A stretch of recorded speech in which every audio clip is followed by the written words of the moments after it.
प्रधानमंत्री नरेंद्र मोदी हमेशा देश को फर्स्ट रखते हैं। पार्टी, पॉलिटिक्स, दोस्ती सब बाद में। और यही मोदी की सबसे बड़ी ताकत है कि जिससे वो ट्रंप हो, जिनपिंग हो, सबसे आंख में आंख डालकर बात करते हैं। दूसरी तरफ मोदी के विरोध में एक मोहब्बत की दुकान चलाई जा रही है, जहां 95 हार के बाद भी लीडर को खुद अपने भीतर देखने के बदले ठीकरा कभी मोदी पर, कभी संवैधानिक संस्थाओं पर फोड़ना पड़ता है। सवाल है कि क्या राहुल गांधी और कांग्रेस देश का सेंटिमेंट समझ नहीं पा रहे क्या? अगर ऐसा नहीं है तो कांग्रेस देश विरोधी ताकतों और टुकड़े टुकड़े गैंग के साथ क्यों नजर आती है? बीजेपी तो यहां तक आरोप लगा रही है कि कांग्रेस पार्टी दंगे के आरोपियों को मंच पर गौरवान्वित करती है। दरअसल कांग्रेस ने चिली के पूर्व राष्ट्रपति मिशेल बैचलेट को शांति और विकास के लिए इंदिरा गांधी शांति पुरस्कार से सम्मानित किया। इंदिरा गांधी मेमोरियल ट्रस्ट और कांग्रेस संसदीय दल की अध्यक्ष सोनिया गांधी ने उन्हें यह पुरस्कार दिया। इस पर सवाल उठ गए, लेकिन सवाल क्यों उठे? सवाल इसलिए उठे कि मिशेल बैचलेट जब संयुक्त राष्ट्र में मानवाधिकार उच्चायुक्त थी, तब उन्होंने भारत विरोधी प्रोपेगेंडा को हवा दी थी। बैचलेट ने भारत के आंतरिक मामलों में हस्तक्षेप की कोशिश भी की। जम्मू कश्मीर से अनुच्छेद 370 को हटाने की निंदा की, भारत में सीएए को चुनौती दी और इसके खिलाफ सुप्रीम कोर्ट में याचिका दायर करने की बात भी कही। इसी तरह एफसीआरए यूएपीए कानून को नागरिकों की आवाज दबाने वाला कानून भी बताया। क्यों भाई? भारत के आंतरिक मामले में दखल देने वाले आप होते कौन हैं? लेकिन कांग्रेस ने बता दिया कि ये कौन है। यही कांग्रेस की मोहब्बत की दुकान है, यही कांग्रेस के लिए शांति दूत है। इतना ही नहीं, कांग्रेस के इसी कार्यक्रम में जगदीश टाइटलर को फर्स्ट लाइन में जगह दी गई।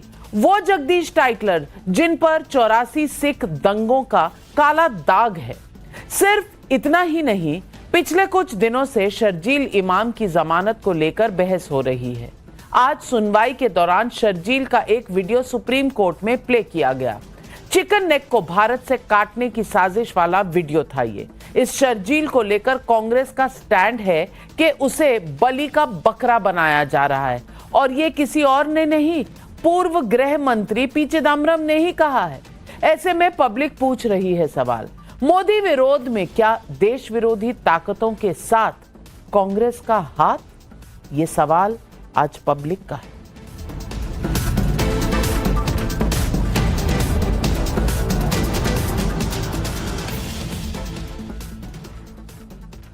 चिली की पूर्व राष्ट्रपति मिशेल बैचलेट को जॉर्ज सोरोस गैंग का खास माना जाता है।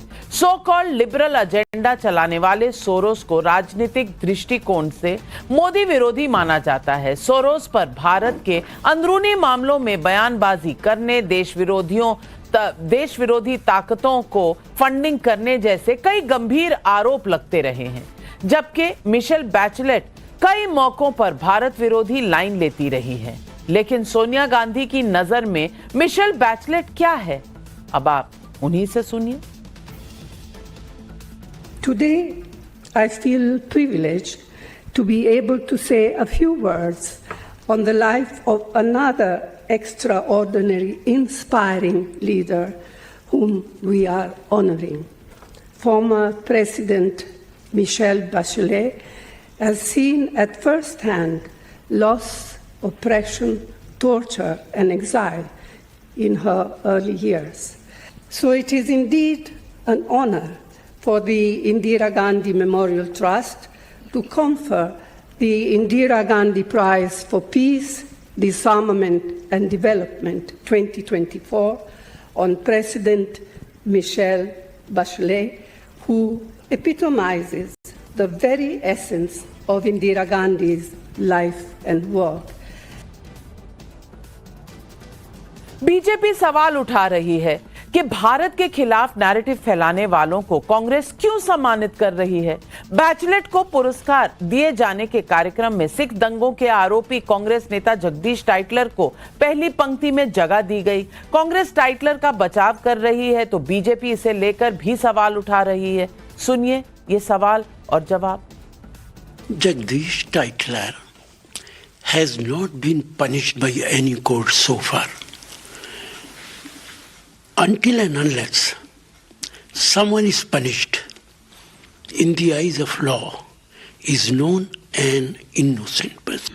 ये कांग्रेस के इशारे पर सिख नरसंहार हुआ था, प्रथम परिवार के इशारे पर हुआ था, इसे तो जस्टिफाई किया था। और जो भी उसमें शामिल थे, सज्जन कुमार से लेकर जगदीश टाइटलर, उनको संरक्षण देना, प्रोटेक्शन देना और प्रमोशन देना, ये तीनों चीज कांग्रेस ने किया।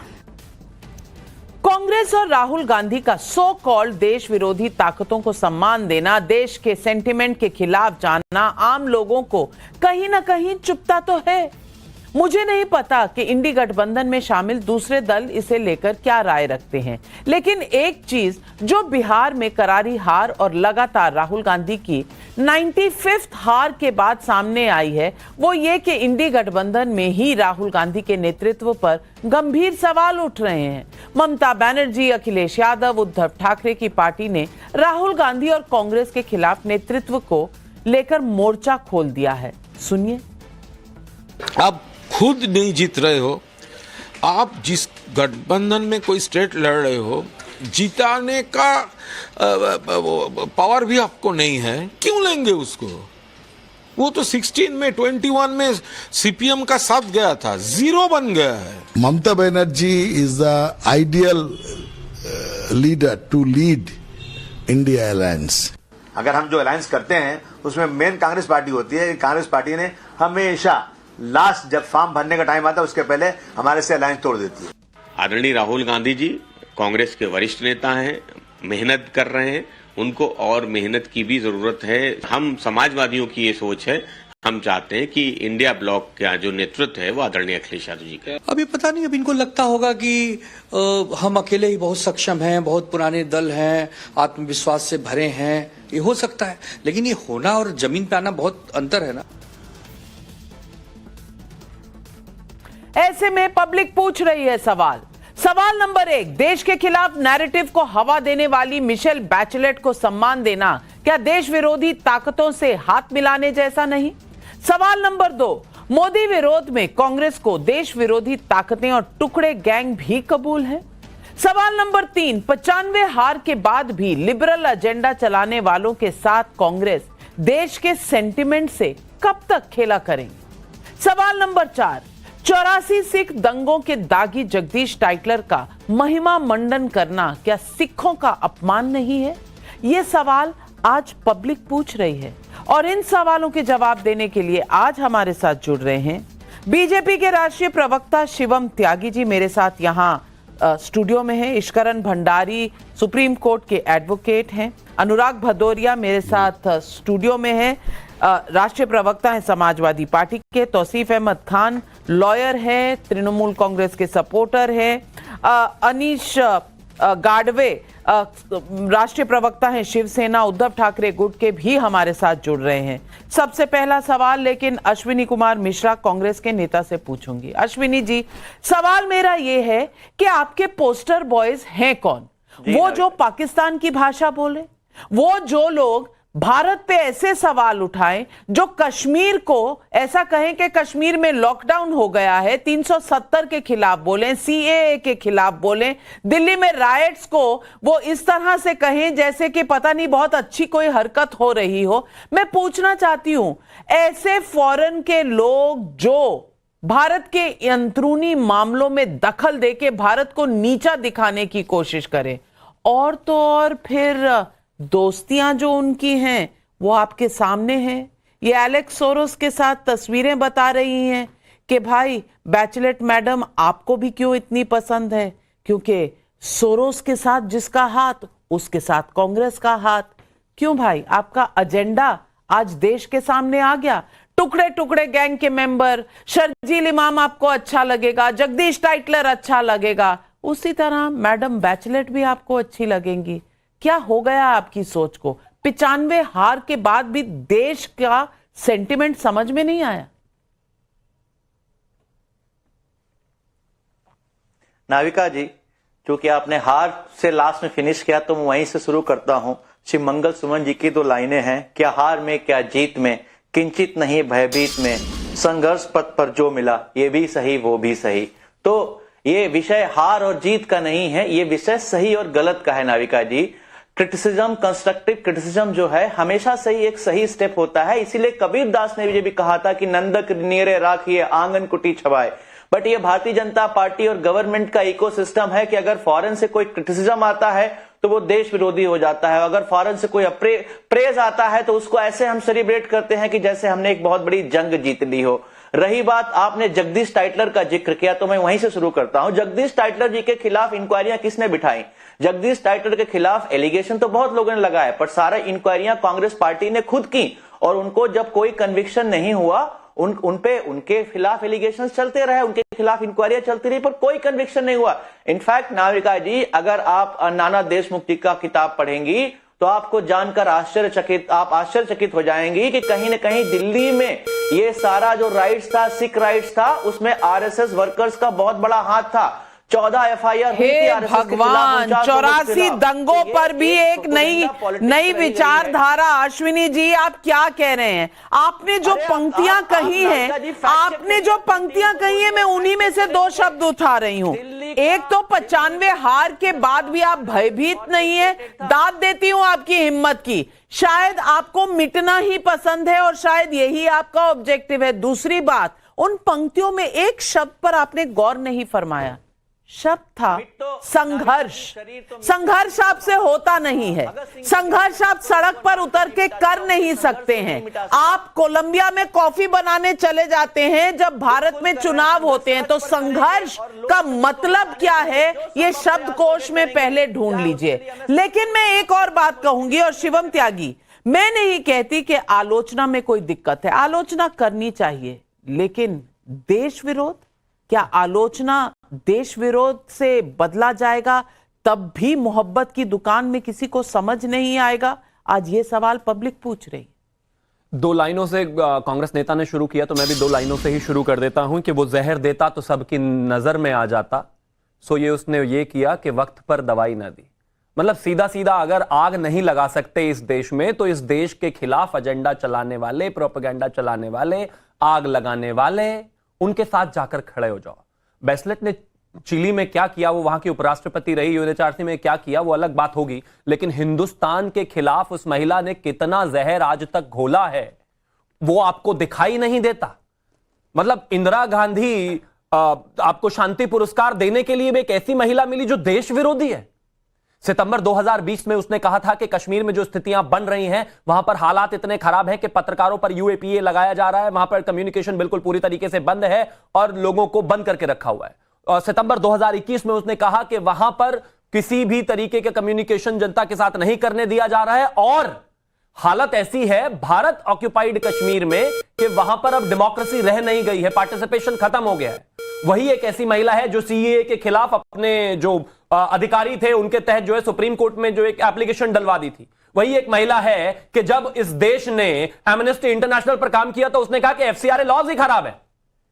आपको मतलब इस देश में इंदिरा शांति पुरस्कार देने के लिए भी एक ऐसी महिला मिली जो सोरोस फाउंडेशन से जुड़ी हुई है, जो सोरोस से जुड़ी हुई है, जो देश के खिलाफ है, जो देश से नफरत करती है। उनका क्या कंट्रीब्यूशन है? बस एक काम ही रह गया। थोड़े दिनों बाद एक काम और कर देना, सोरोस को भी एक इंदिरा पीस प्राइज दे देना, और हो सकता है कि कोई दुनिया में कहीं कोई टेररिस्ट वगैरह हो जो हिंदुस्तान के खिलाफ हो, उसको भी दे देना, क्योंकि इससे आगे तो कुछ बचता नहीं है। अब एक चीज और, हार और जीत एक अलग, मैं आपके बीच में नहीं बोला, हार और जीत एक अलग विषय हो सकता है, लेकिन ये तो सीधा सीधा देश विरोध है। अरे इस देश में और दुनिया में आपको इंदिरा पीस प्राइज देने के लिए कोई और बचा ही नहीं। इस देश के खिलाफ जितने भी लोग हैं आप वही आपको नजर आते हैं, और जगदीश टाइटलर पर आते हैं। क्या कहा आपने? मैं 1984 के दंगों को लेकर खुद मेरे ऊपर डेफेमेशन केस है। 84 के दंगों को लेकर एचकेएल भगत के पोते शिवम भगत ने मेरे ऊपर डेफेमेशन केस किया हुआ है। भाई कितनी नफरत है आप में। अगर आदरणीय प्रधानमंत्री जी एसआईटी का गठन नहीं करते तो ये जो अब इन्वेस्टिगेशन लगातार चली और कोर्ट में हियरिंग हुई वो कहीं नहीं आती। आप कहते हैं कि आपने लोगों को जो है न्याय दिलाया, कोई न्याय नहीं दिलाया। कैसी कैसी रिपोर्ट्स इस देश में निकल कर आई, क्या यह देश जानता नहीं है क्या? लेकिन एजेंडा क्लियर है।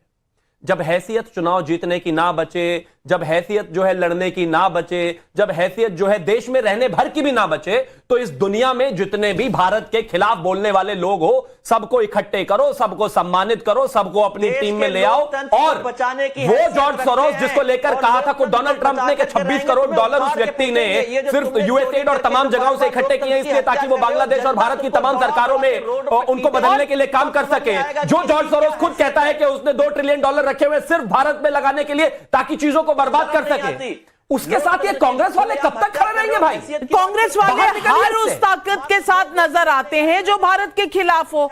शर्जील इमाम के लिए आपका कवर फायर चलता है, पाकिस्तान के लिए आपका कवर फायर चलता है, सोरोस के लिए आपका कवर फायर चलता है, बैचलेट के लिए आपका कवर फायर चलता है, टेररिस्ट के लिए आपका कवर फायर चलता है। मैं पूछना चाहती हूं आपसे आज अनुराग भदौरिया जी, और यह सवाल पब्लिक भी पूछ रही है, आप ही के राज्य हरिंदर सिंह अलीगढ़ उत्तर प्रदेश से पूछ रहे हैं, क्या लगातार हार से कांग्रेस इतनी बौखला गई है कि अब देश विरोधी ताकतों को सम्मान दे रही है? सौरभ अवस्थी कानपुर यूपी से पूछ रहे हैं, कभी पाकिस्तान की बोली बोलना, कभी देश विरोधियों को सम्मान, आखिर क्या साबित करना चाहती है कांग्रेस? और मैं आपसे पूछना चाहती हूँ, दिल पर हाथ रख के कहिए, आलोचना से कभी किसी ने कोई भी परहेज नहीं किया है। आप रोज मेरे इसी शो पर आके आलोचना करते हैं, लेकिन अगर सकारात्मक होता हम में कभी लड़ाई नहीं होती। आप आते हैं, मुझे कुछ कहते हैं, चले जाते हैं, इसमें कोई दिक्कत नहीं है। आपको मुझ में कमियां नजर आए, लेकिन देश के खिलाफ बोलना यह क्या सही है? अब सवाल यह है कि बात शुरू हुई है तो ये भी तो पता होना चाहिए ना, हार और जीत सोच में होती है। अगर आपने मान लिया तो हार है, ठान लिया तो जीत है।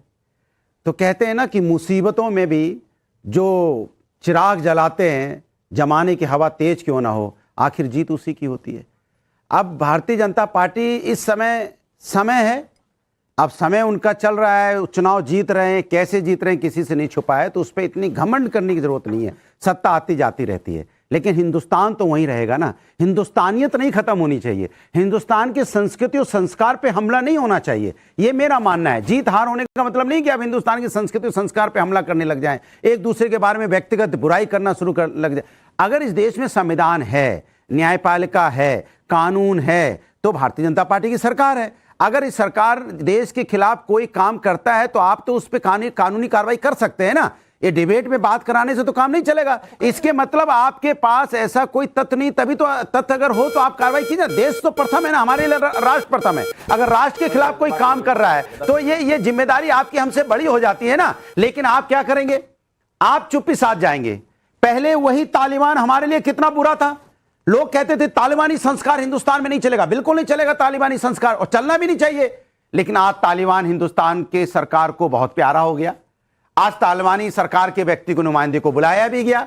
तो मेरे आपसे बस इतना सही गुजारिश है, ये वही तालिबान है जब अजहर मसूद यहां से भागा था। तो सुनिए, तालिबान ने इसकी मदद की थी हमारे जब होस्टेज वहां पे हुए थे, याद, ये भूलिए मत। इसलिए आपको तो किससे आप कह रहे हैं कि है? कांग्रेस ने जो कहा वो बहुत सही है, जो किया बहुत सही है। टाइटलर इस देश के हीरो होने चाहिए, शर्जील इमाम इस देश के हीरो होने चाहिए। कानून जो बोलेगा वो ना। अफजल तेरे कातिल जिंदा है, हम शर्मिंदा हैं, ये कहने टुकड़े टुकड़े गैंग आपके लिए पोस्टर बॉय हैं, और आप कह रहे हैं कि सोच लो से चलेगा। हमारी आपकी झूठी डिबेट से नहीं चलेगा। अगर देश का कोई दुश्मन है तो उसको कानून सजा देना भी चाहिए। झूठी डिबेट है तो आप आए क्यों हैं?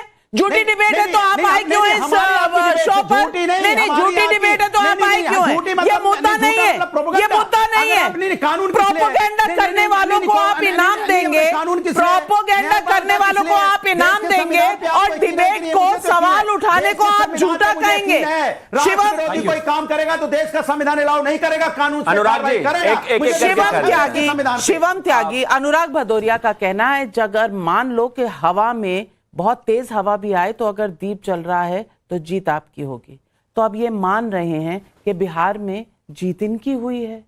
वो 202 जो हैं वो एनडीए के नंबर नहीं है, वो इनके नंबर है। वो तो बाई चांस आज एनडीए ने शपथ ले ली, क्योंकि ये जो कर रहे हैं वो तो सही ही कर रहे हैं। ये कांग्रेस और राहुल इफेक्ट इतना शानदार है। उन्होंने कहा था गरीबी एक मानसिकता है, ये कह रहे हैं हार और जीत भी एक मानसिकता है। ठीक है भैया, अपने आप को जीता मानो, आपको बहुत बहुत शुभकामनाएं। अखिलेश जी ने शपथ ले ली बिहार में आज, अब ठीक है, अब आगे आते हैं। हार के आगे जीत है। बीच में प्लीज नहीं, मैंने एक लाइन जोड़ी, हार के आगे जीत है। ठीक है, डर के ठीक है, हार के आगे जीत है 40 साल बाद। ठीक है, थैंक यू। अभी 40 साल बाद भी तो आई नहीं, अब रुकिए ना प्लीज, मैं आपके बीच में नहीं बोला, थैंक यू। इन्होंने कहा कि हम भी जानते हैं हार कैसे हुई, जीत कैसे हुई। मैं बताता हूं ना कैसे हुई। त्रेता में भगवान शिव ने एक व्यक्ति को आशीर्वाद दिया था कि आप जिसके सर पे हाथ रख दोगे वो भस्म हो जाएगा। कलयुग में भी ऐसा ही आशीर्वाद एक व्यक्ति के ऊपर है। उन्होंने समाजवादी के ऊपर हाथ रखा, भस्म।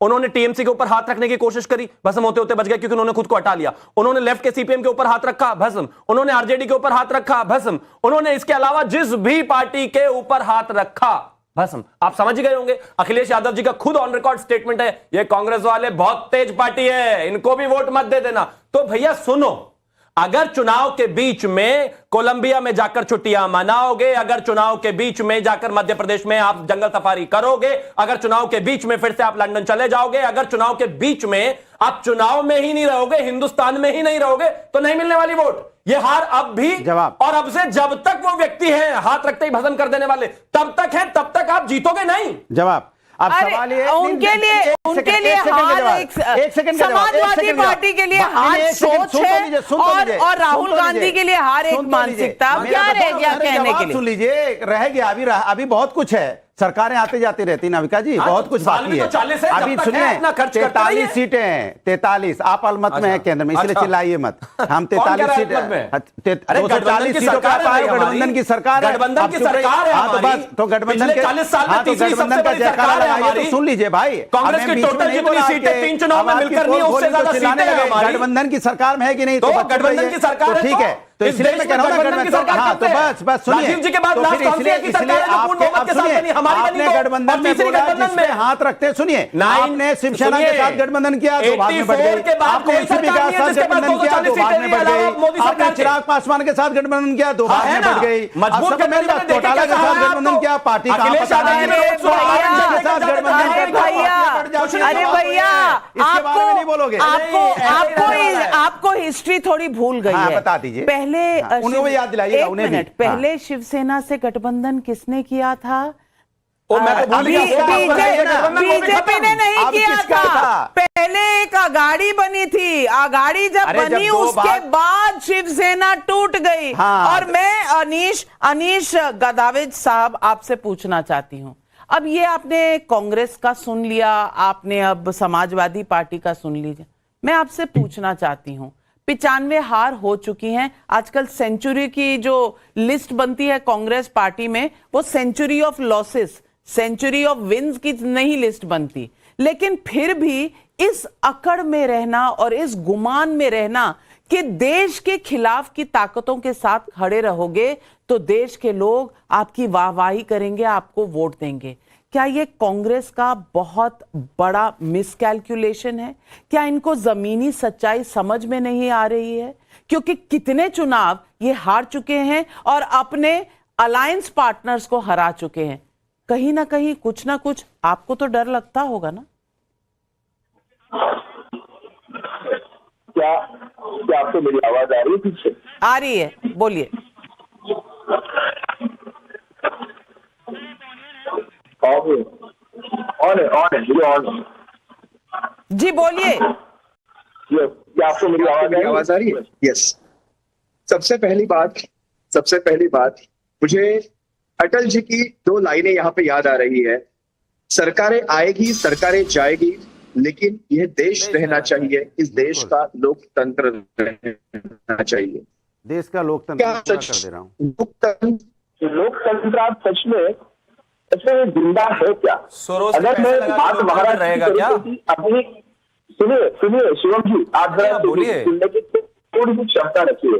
मैं आपको एक उदाहरण देना चाहता हूँ। बात मिशेल की देखिए, अगर चलो अच्छी बात है वो फॉरेनर है, अगर वो इंडिया में होती थी, भारतीय नागरिक होती थी, तो भारतीय जनता पार्टी उसको भी अपने पार्टी में प्रवेश दे देती थी अगर उनकी वाहवाह की होती तो। आज मैं आपको कल का एक उदाहरण देता हूँ महाराष्ट्र का। पालघर में साधुओं की हत्या हुई। महाराष्ट्र के पालघर डिस्ट्रिक्ट में साधुओं की हत्या हुई। पिछले 3 साल से भारतीय जनता पार्टी आरोप लगा रही है कि उनकी हत्या महाविकास आघाड़ी गठबंधन की तरफ से हुई, साधुओं पर हत्या हुई। लेकिन आज वही पालघर साधुओं के हत्यारे भारतीय जनता पार्टी में प्रवेश ले चुके हैं। क्या आप इस बात को जानते हैं शिवम त्यागी जी? यह है दोगलापन है। आप बात कर रहे हैं मुझे कोलंबिया की, लंदन की बातें कर रहे हैं आप, लेकिन मैं आपको एक बात याद दिलाना चाहता हूँ शिवम त्यागी जी। अभी दिल्ली में ब्लास्ट हुए, कोई भूटान घूमने गए थे, मैंने हमने किसी को देखा भूटान घूमते घूमते, हमने किसी को नवाज शरीफ के केक काटते हुए भी देखे हैं। तो ये सब बातें ना करें। देखो, बात चल रही है मिशेल की, तो मिशेल ने कौन सी कंट्रियों पे उन्होंने अपने आरोप, उन्होंने पाकिस्तान पर भी आरोप लगाए हैं कि हिंदुओं पर अत्याचार हो रहे हैं, अल्पसंख्यकों पर अत्याचार हो रहे हैं। मैं उन बातों पे नहीं जाऊंगा, वो कांग्रेस बताएगी, कांग्रेस के प्रवक्ता बताएंगे उनकी क्या उनका जूरी में क्या उस पर पॉइंटर्स रखे, वो कांग्रेस बताएगी। लेकिन आज लोकतंत्र की हत्या हो रही है और दिन दहाड़े हो रही है, ये हमने महाराष्ट्र में तो इसीलिए लोकतंत्र की हत्या हो रही है। आपका पॉलिटिकल पॉइंट है तो चले जाइए सोरोस के पास और सोरोस की इंडस्ट्री भारत में चलाइए। ये कौन सी बात हुई? शिवम जी आ रही हूं आपसे, 10 सेकंड, बस 10 सेकंड, 5 सेकंड मुझे। पहली बात ये बात खत्म। 10 और 5 पालघर में काशीनाथ चौधरी को हम शुरुआत से साजिशकर्ता और मुख्य आरोपी बता रहे हैं, वो कोई भाजपा का सदस्य नहीं है। आप बिल्कुल झूठ बोल रहे हैं। दूसरी एक और बात, मतलब देश का लोकतंत्र रहना चाहिए, ये देश रहना चाहिए, तो क्या मतलब ये देश क्या सोरोस का पैसा लगाकर चलेगा?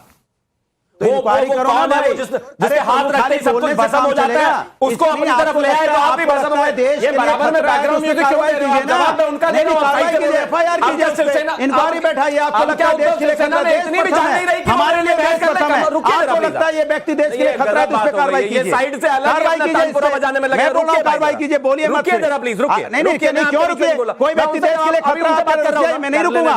देश मेरे लिए प्रथम है, कार्रवाई कीजिए। हर जगह मैं देश के लिए खतरा है कोई व्यक्ति, बार बार ऐसे बिहार में चुनाव नहीं करने जा रहे हैं, और उसका निकल लो। यहाँ पर भी मैं कह रहा हूं शिवसेना को समर्थन कर रहे हो, उद्धव शिवसेना को उनको भी हरवा देंगे बीएमसी में। कार्रवाई कीजिए, मैं आपके साथ करेंगे कार्रवाई। कैसे हो साथ? कैसे बात कर रहे हैं आप? खाली बोलेंगे, कार्रवाई नहीं करेंगे। ये नहीं सोरोस के एजेंट हिंदुस्तान में उनके साथ चुनाव लड़कर साथ हो आपने? आपको लगता है उनके साथ चुनाव लड़कर साथ हो यहाँ पे? अरे सौरभ गांधी करना गलत है। एक मिनट, के साथ खिलवाड़ करेगा उस पर कार्रवाई कीजिए। एक मिनट, ईश्वरन भंडारी में आपसे सवाल। एक मिनट, सरकार आपकी है महापुरुषों। बिल्कुल, धन्यवाद। हाँ, मैं एक सवाल उठाना चाहती हूँ और ईश्वरन भंडारी, मेरा सवाल यह है, इसमें प्रूव करने को बाकी क्या रह गया है? मिस बैचलरेट किसके साथ खड़ी हैं? ये सोरोस परिवार के साथ खड़ी हैं। सोरोस ने भारत के बारे में क्या कहा था? उन्होंने कहा था कि यहां की सरकार को हटाना है। अब इसमें इन्वेस्टिगेशन की गुंजाइश कहां बची है, जो अनुराग भदौरिया कह रहे हैं? और सवाल मेरा इतना सा है कि इंदिरा गांधी का पीस पुरस्कार सबसे पहले इमरजेंसी लोग भूल गए हैं, नसबंदी भूल गए हैं। 1 मिलियन लोगों की नसबंदी हुई थी, टारगेट सेट हुए थे। अब वो ह्यूमन राइट्स लोग भूल गए हैं। कोई बात नहीं, 1975 से 70 की बात थी, लेकिन वो पीस प्राइज दे रहे हैं और किसको दे रहे हैं वो आपके सामने है यहां पर। और लोग कह रहे हैं यहां का सवाल, वहां का सवाल। क्या कांग्रेस पार्टी रियलिटी से बिल्कुल दूर जा चुकी?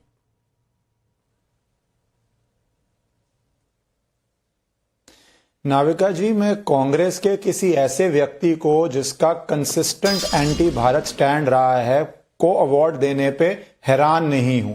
मैं हैरान उन लोगों से हूं जो इन बातों से हैरान हैं, क्योंकि ये पहली बारी थोड़ी ना हो रहा है। आप ये बात कर रहे हैं जिसने 370 के अगेंस्ट स्टैंड लिया। यासीन मलिक कौन था? अ ड्रेडेड टेररिस्ट, जिसने हमारे देश के सैनिकों के ऊपर हमला किया, नागरिकों के ऊपर हमला किया। उसके साथ उस समय के प्रधानमंत्री मिलते हैं और बाद में वो कहता है कि मेरे को ग्रैटिट्यूड एक्सप्रेस कर रहे थे कि मैं इतना अच्छा काम कर रहा हूं इंडिया पाकिस्तान रिलेशनशिप में, हाफिज सईद से मिल रहा हूं।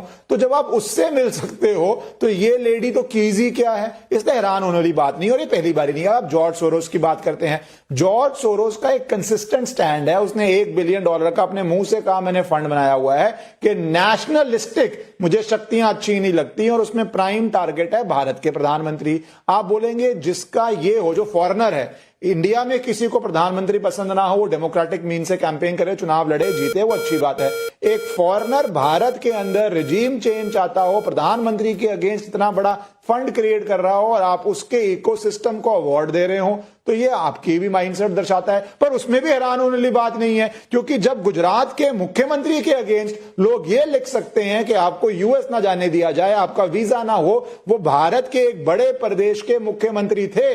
भारत के कोर्ट ने अगर कुछ के ऊपर आरोप साबित हो जाए ना, कन्विक्शन से पहले भी, तो वो ऑर्डर हो जाता है, एलओसी खुल जाती है कि आप बाहर ना जा पाए, आपका पासपोर्ट कोर्ट में जब्त हो जाता है। कुछ प्रक्रिया नहीं हुई ऐसी जिस व्यक्ति के अगेंस्ट, वो भारत का एक नागरिक भी हो, तब भी आप चाहते हैं कि वो अब्रॉड ना जा पाए, तो ये मान सकता है। इसलिए हैरानी वाली बात नहीं है, ये कंसिस्टेंट पैटर्न है। आपका किसी और देश के साथ एमओयू हो सकता है जो आज तक किसी को पता नहीं कि एमओयू में क्या है। आप किसी ऐसे व्यक्ति को लाके अवार्ड दे सकते हैं जिसने भारत के अगेंस्ट स्टैंड लिया हो, आप यासीन मलिक से मिल सकते हैं, आप जॉर्ज सोरोस को फटे कर सकते हैं, आप बीच चुनाव में इंडिया से और बाहर आप जा सकते हैं। टाइटलर का महिमा मंडन कर सकते हैं। टाइटलर, जगदीश टाइटलर जो 1984 के दंगों में चार्ज्ड हैं, और कौन कौन से उनके ऊपर चार्जेस हैं? 143 unlawful assembly, 153A promoting enmity between different groups, 188 disobedience to an order promulgated by public servant, 149,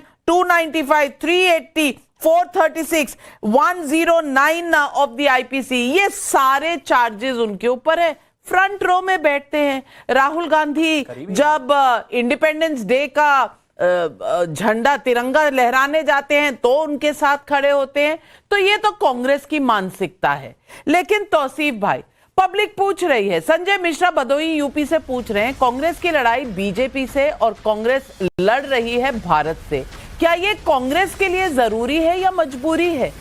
Naresh Chauhan Neemrana Rajasthan से पूछ रहे हैं, 95 हार लेकिन नीति और नियत वही ढाक की 3 पात, क्या राहुल गांधी कांग्रेस मुक्त भारत करके ही मानेंगे? सुधीर दिल्ली से पूछ रहे हैं, क्रिकेट में 2 सीरीज हारने के बाद कप्तान बदल दिया जाता है, 95 सीरीज हारने के बाद भी एक व्यक्ति कप्तान क्यों बना हुआ है?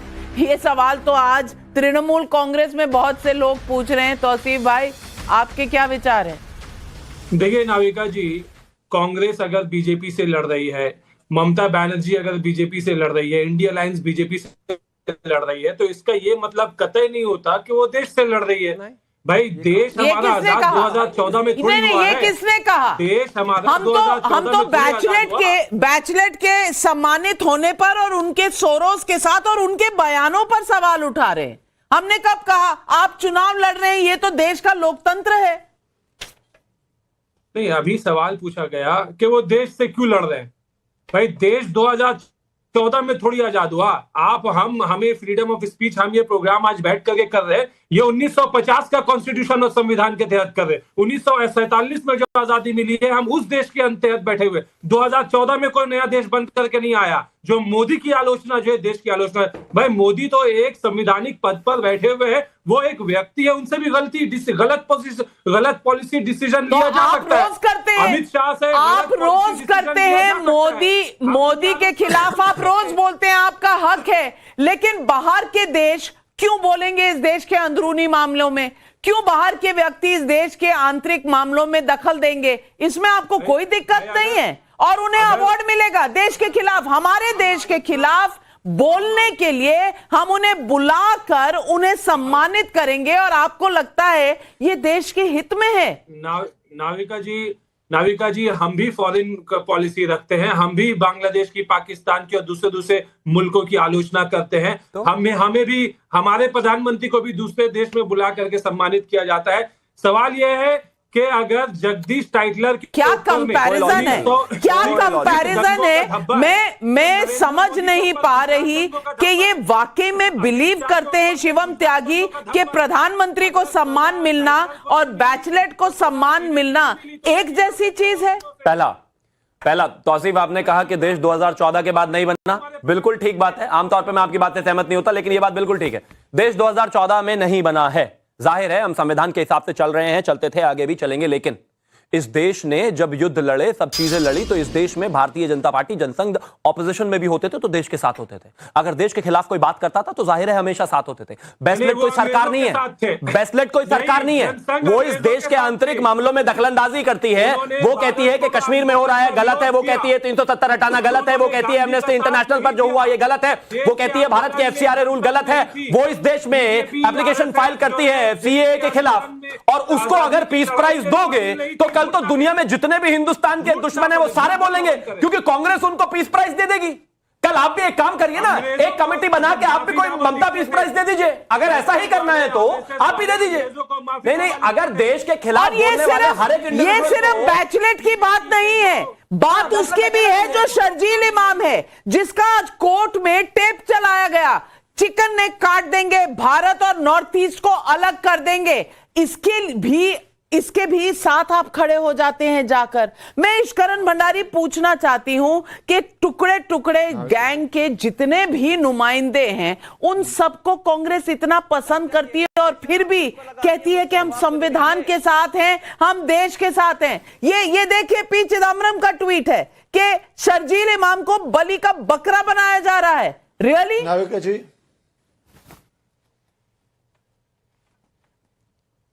नाविका जी, ये लोग वो आदमखोर जानवर थे जो भारत के नागरिकों को खा जाना चाहते थे और इनको बलि का बकरा कहा जा रहा है। आप देखिए किस तरह ये व्हाइट कॉलर टेरर, अब हम शब्द बोलना शुरू हो गए। क्या ये पहली बारी है? मैं तो इस बात में ये मानूंगा कि कम से कम अब ये लोग मान जाएं, मीडिया मान जाए, परसेप्शन खत्म हो जाए कि एजुकेटेड करता नहीं। कोई प्रोफेसर था यूनिवर्सिटी का, कोई डॉक्टर है, कोई यूनिवर्सिटी में स्टूडेंट है, कोई PhD है, कोई जर्नलिस्ट है। बात ये नहीं है, बात मानसिकता और विचारधारा की है। गॉडफादर एक बड़ी फेमस मूवी है, वो माफिया के लिए एक लाइन कहती है, और आजकल माफिया ही टेररिज्म के अंदर है, टेररिस्ट ही माफिया बने हुए हैं, जिसमें कहा जाता है one lawyer with a brief case, वो 100 लोगों जिनके पास गन है उससे ज्यादा स्टील कर सकता है। वैसे ही ये डॉक्टर हैं, ये अपनी एजुकेशन, अपने कोर्ट से हजारों लाखों गुना ज्यादा लोगों की हत्या कर सकते हैं, बशर्ते जो व्यक्ति एक गन लेके आता है। हमें इस बात को मानना पड़ेगा। वैसे ही ये रेडिकल लोग हैं, अगर आप स्टूडेंट लाइफ में ही कैप्चर कर लेंगे लोगों को, इस विचारधारा में लेके जाएंगे कि भारत पे आतंकी हमला करो, और बाद में बोलेंगे तो बड़े इनोसेंट से बच्चे हैं। आप चिकन स्नेक, आप भारत को काटने की बात कर रहे हैं,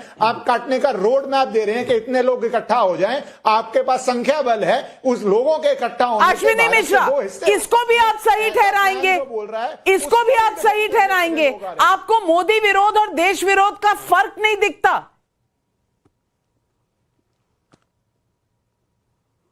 नाविका जी, यही सवाल मैं आपसे पूछना चाहता हूं कि क्या आपको मोदी विरोध और देश विरोध का फर्क नहीं दिखता? क्या मोदी का विरोध करना देश का विरोध कैसे हो गया? अगर हो गया, मुझे भी दिखता है और इस देश की जनता को भी दिखता है। मेरे भाई, दिक्कत आपकी है, आपको नहीं दिखता। चश्मा लगाकर भी नहीं दिखता, चश्मा बदल लीजिए, क्योंकि चश्मा जो आपने पहना है वो आपको वो दिखाता है जो गलत है, जो राहुल गांधी को दिखता है। और राहुल गांधी की राह पर चलोगे तो 95 हार आपकी हो चुकी है, और कितनी झेलना चाहते हो ये आपके ऊपर है।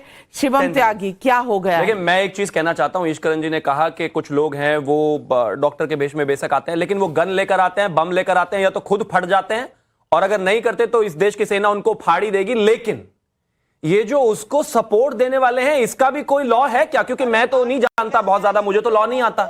लेकिन ये इस देश में ये कहने वाले कि ये गरीब हैं, इस देश में ये कहने वाले कि ये स्टूडेंट हैं, इस देश में ये कहने वाले ये हताश हैं, इस देश में जो है अफजल हम शर्मिंदा हैं, तेरे कातिल जिंदा है वाले को चुनाव लड़ाने वाले, उसको पहले दिल्ली में लड़ाने वाले, फिर बिहार में लड़ाने वाले, चिकन नेक काटने वाले का समर्थन करने वाले, पाकिस्तान में बैठे हुए व्यक्तियों को ओसामा जी और न जाने क्या क्या कहने वाले, इस्लामाबाद यूनिवर्सिटी में जाकर ये कहने वाले कि हिंदुस्तान के प्रधानमंत्री को हटाने में हमारी मदद करिए, ये मणिशंकर अय्यर ने कहा था। इनके लिए भी कोई कानून है या कुछ नहीं है? सवाल जनता पूछ रही है। रोहित कुरुक्षेत्र से कह रहे हैं समाजवादी पार्टी और टीएमसी से सवाल है, क्या 95 हार के बाद भी राहुल के नेतृत्व में गठबंधन रहेगा या बदलेगा? चंद्र प्रकाश ओझा का बलिया यूपी से सवाल है, कांग्रेस जिस रास्ते पर चल रही है, क्या अगली बार मुनीर को अवार्ड दे देगी? सवाल बहुत सही है, ऐसा ही लग रहा है। महेश ठक्कर वडोदरा से पूछ रहे हैं, कांग्रेस को 1984 के दंगों में आरएसएस का हाथ दिख रहा है, तो राजीव गांधी ने बड़ा पेड़ गिरता है धरती हिलती है वाली बात क्यों कही थी? और आज हमने पब्लिक से भी सवाल पूछा, ये पूछा जनता से सवाल कि भारत के खिलाफ बोलने वालों को अवार्ड देकर क्या कांग्रेस ने पूरे देश का अपमान किया है? 40,000 लोगों ने जवाब दिया है। हाँ कहने वाले 91% लोग, नहीं कहने वाले 8%, कह नहीं सकते 91% लोग, यानी कि आप समझ रहे हैं देश किस तरफ जा रहा है, कांग्रेस किस तरफ चल रही है। और फिर कहेंगे इलेक्शन कमीशन की गलती है, हम चुनाव हार जाते हैं, वोट की चोरी हो गई। मेरे भाई उठ के असलियत देखिए, असलियत सामने है, जनता बार बार बता रही है। समझने वाले समझेंगे, ना समझे उन्हें हम क्या कहें। For more of such videos, do like, share and subscribe to ET Now Swadesh.